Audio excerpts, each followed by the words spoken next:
금융시장에서 자금이 얼마나 원활하게 흐르고 있는지를 알아볼 때 흔히 유동성이란 말을 사용합니다. 우리가 경제 관련 정보를 접할 때 시중의 유동성이 점점 증가한다 또는 유동성이 점점 고갈된다 이런 표현 많이 들어봤을 겁니다. 미국의 유동성 추이를 파악할 때 쓰는 지표는 두 편 정도로 나누어서 올릴 계획인데요. 오늘은 미국의 지급준비금 제도를 알아보겠습니다. 유동성 추이를 파악할 때 중요한 지표 중 하나는 연준의 지급준비금 잔액입니다. 지급준비금이란 시중은행들이 중앙은행에 예치해두는 돈을 말합니다. 은행들은 예금자의 인출에 대비하기 위해 예금의 일정 부분을 항상 중앙은행인 연준에 맡겨놓는데요. 지급준비금은 갑작스런 경제 충격에도 은행들의 안전을 보호하기 위한 버퍼 역할을 하고 있는 것이죠. 또 지급준비금은 통화량 중에서도 본원통화의 역할을 맡고 있습니다. 통화량에서 가장 협소한 개념인 본원통화는 동전과 지폐라는 현금의 합외에도 지급준비금이 포함된 개념입니다. 시중은행들이 연준에 예치하는 지급준비금이 늘어나면 미국의 본원통화량도 늘어나게 됩니다. 보는 것처럼 본원통화량과 지급준비금 잔액의 추이를 보면 지급준비금의 증감은 그대로 본원통화량과 연결됨을 알 수 있죠.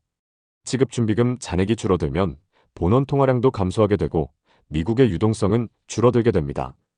재밌는 것은 본원통화에서 지급준비금을 빼면 자연스레 동전과 지폐의 합인 순수한 현금 규모를 알 수 있다는 것입니다. 현재 미국의 본원통화량은 5조 6,160억 달러이고 지급준비금 잔액은 3조 2,560억 달러로 미국에서 유통되고 있는 순수한 현금인 동전과 지폐의 총액은 2조 3천억 달러로 추정되며 우리 환율로 치면 3,400조 원입니다.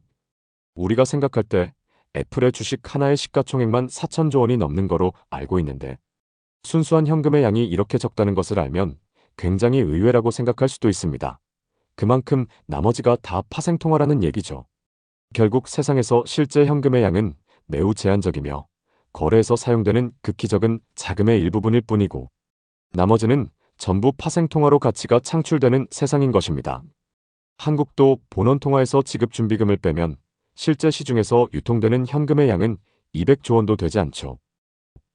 다시 지급준비금으로 돌아오면 금융위기 이전에는 본원통화량에 비해 지급준비금의 규모가 아주 미미했다고 보여지죠.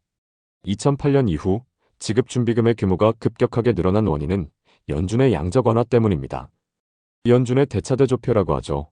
연준의 자산 구성을 보면 금융위기와 코로나 이후에 연준 자산이 크게 늘어났고 미국의 본원통화량과 지급준비금의 추이와도 비슷하게 흘러온 사실을 알 수 있습니다.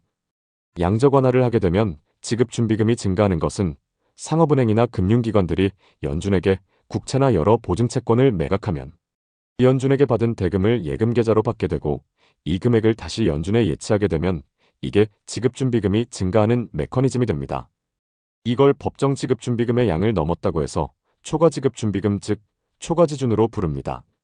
2010년대와 코로나 초기까지는 연준이 아무리 양적 완화를 해도 인플레이션 압력이 잘 발생하지 않는다는 분석이 많았죠. 초과지준은 연준이 금융기관들로부터 국채 매입을 통해 유동성을 공급한 자금임에도 금융기관들이 이걸 대출로 순환시키는 게 아니라 그 자금을 그대로 초과지준으로 예치하면서 시중의 유동성이 별로 풀리지 않게 됩니다. 때문에 연준이 아무리 양적 완화를 해도 실제로는 유동성이 초과지준으로만 머물게 되면서 인플레이션은 일어나지 않는다고 한 것입니다. 하지만 이런 주장은 2020년대 이후로 보기 좋게 빗나갔죠. 코로나라는 특수한 상황에 따른 공급망 압력 지수의 증가.